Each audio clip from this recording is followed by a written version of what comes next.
Let's first invoke the blessings of Almighty. So, ang pagkakaroon po ng transparent and effective social media management, ito ay isang paraan na pwede natin ibalik sa ating mga kabarangay, servisyo po. So, kapag sama-sama po tayo, kayang-kaya po natin.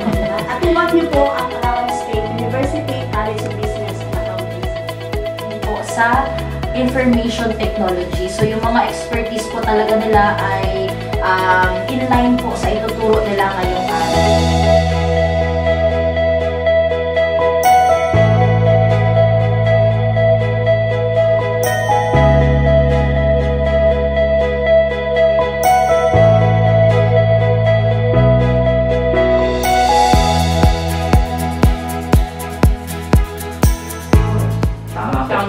Mataas po ang chance na magandang experience po yun, sir.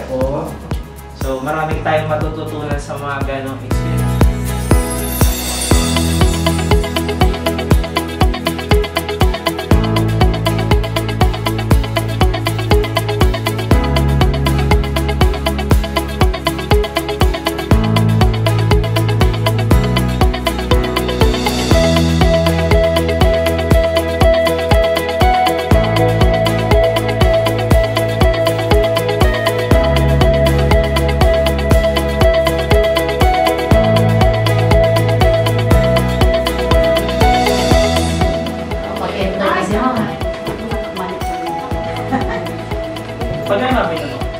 Pagkaya, for example po, kami na lihipan yung tulungan ng orientation na ito ay isang malaking bagay.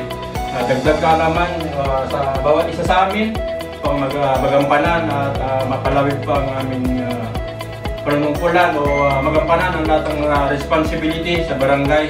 So, gumagawa ko ng sarili ko pero talaga. So, ngayon po medyo okay na. Ito na po practice lang.